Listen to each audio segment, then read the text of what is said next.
Dodger right-hand hurler Trevor Bauer found himself in quite the pickle. He's being accused of sexual assault and is being investigated by the Pasadena police. Now this whole situation has gotten a little out of hand. This is causing major distractions within the Dodger clubhouse. Former players don't want him back. Current players don't want him back according to the gossip bloggers. Hell, even his bobblehead nights have been removed. And you know what folks, the Dodgers are in a pennant race. We can't afford to be sidetracked by this drama. So, as acting general manager of the Los Angeles Dodgers, I'm going to have to do it folks. I'm going to have to trade Trevor Bauer. Hello humans and welcome to my Senor Tortas Developments YouTube channel, or STD for short. So as the clickbait headline says, of course I'm going to trade Trevor Bauer. I don't know exactly how I'm going to do it, but I'm going to do it. It's going to be a real crazy trading deadline. So let's recap what's been going on in the second installment of my Dodgers franchise series. But before we do that, don't forget to like, comment, and subscribe to your favorite torta.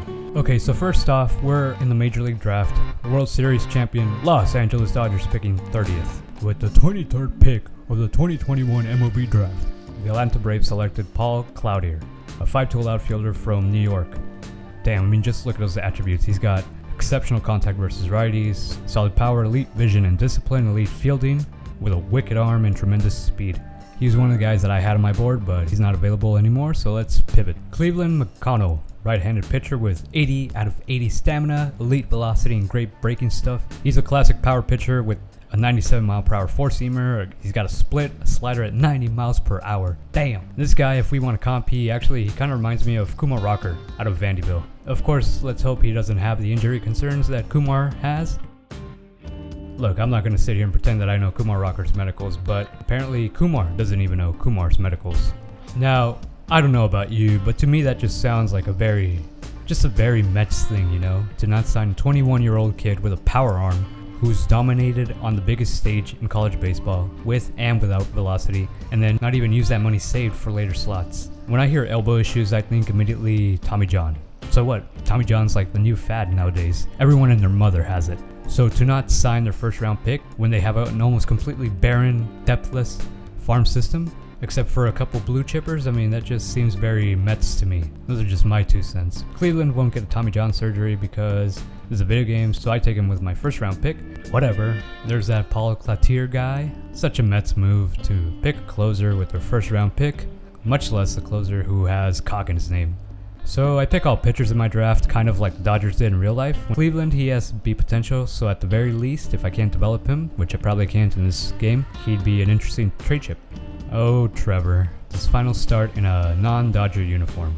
Okay, I'm gonna take 1 second here. Who the hell approved these fugly ass All-Star Game uniforms? I mean, who actually sat down and thought that wearing these things would be a good marketing idea? Oh, okay, makes sense. So I send 6 Dodgers to the All-Star Game, and Julio's the only one who does really anything of note. CT3 is robbed of a base hit. Of course it had to be him. What a tool. And the NL wins the virtual All-Star Game for the first time since Gangnam Style was a thing, which feels like forever ago. I miss simpler times.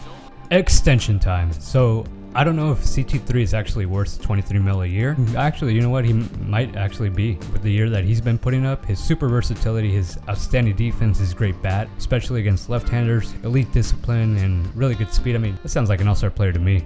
But I still think 23 is a little bit too high. So what I'm going to do is I'm going to sign him for 2 years at 60 mil a pop, front load that, which means I'll be paying him more the first season with the upside of paying him less the second year. And I'll give him a player option just so he'll want to sign it.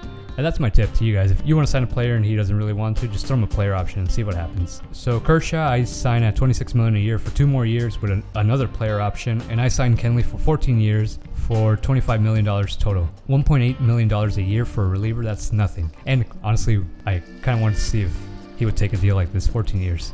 That's crazy. But don't worry, folks. I'm probably going to trade him anyway. Trade Turner. It's kind of ironic. I'm pushing a trade for Mad Max so much, and the one time I face him in early July, I wreck him. Right field and deep. Look at this thing go. I want him. He needs to be a Dodger. Like, now. And it happened. It's okay. It's okay. No need to thank me, LA. The real hero here is San Diego Studios. I mean, they said they would fix the broken trade logic in franchise mode, and I believed them.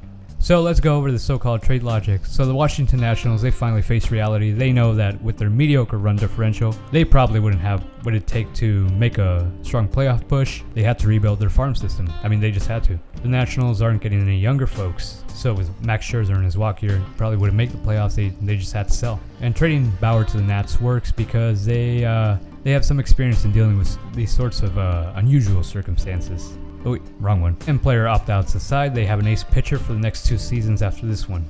Now remember folks, this series, it's based in reality.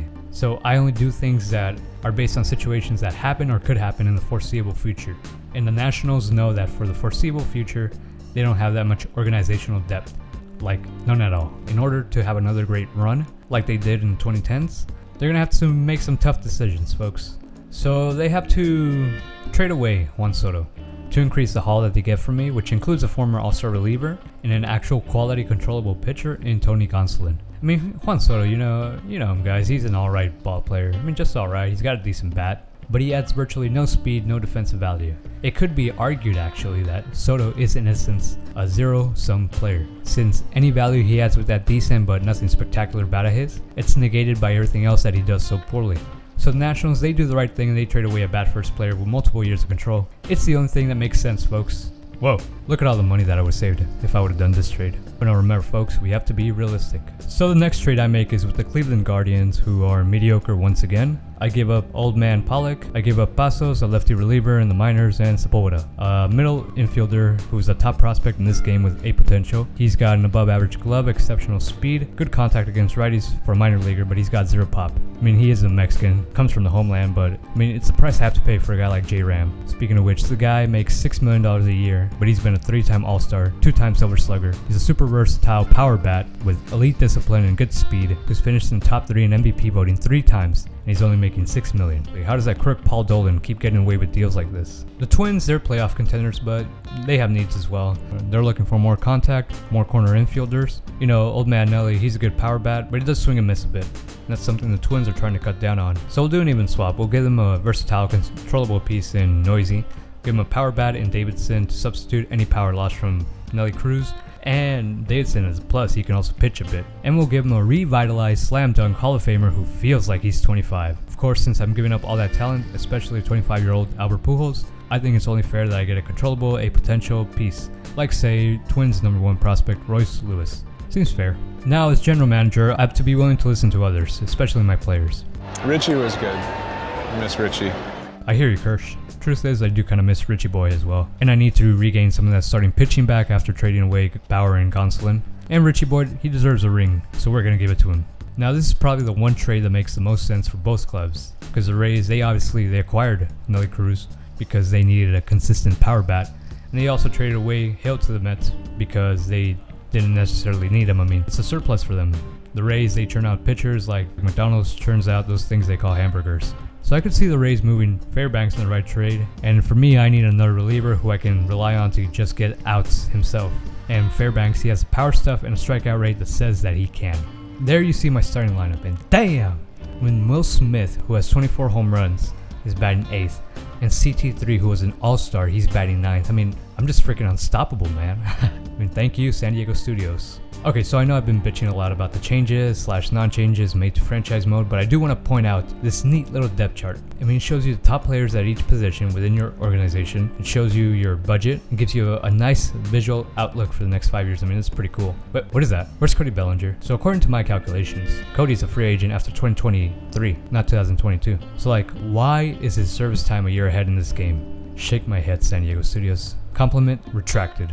So I'm going to make one last trade, and this is to add to my bench depth, which in acquiring all the players I did, it has the trickle down effect of actually strengthening my bench, which is the one area that I really felt was a big weakness. So here I trade a prospect who has power, but also allowed a swing and miss in Donovan Casey, who, fun fact, actually went to the Nats in the real Scherzer deal. Trade away Austin Barnes, and I trade away Matt Beatty, who has hit like crap this season. In return, I get Garrett Cooper, an all-star potential bat who can play first and the outfield, and he can smash left-handers. And Wallach, he's not as good a defender as Barnes, though still above average. He's a worse hitter than Barnes actually, but Wallach is merely meant to be a bridge for now until I call up Cabert. And you may be wondering, why not just keep Austin? It's about spreading the money. In doing this trade, I get a better bench bat, a righty no less, but the real reason for the deal is looking down ahead, I get JJ Belady. He was their #1 pick in 2019 after leading all of NCAA in homers. Now he's in my farm. So once again, thank you, San Diego Studios. What a trading season. We did it. We really did it. We made the best team in baseball even better. Damn. Mad Max, he really does look good in Dodger blue. So does he. And he. Okay, but next time, folks, you'll get to see more of them in the 3rd installment of our Dodgers franchise series. In the meantime, don't forget to like, comment, and subscribe to your favorite torta. Peace be with you and praise Jeebus.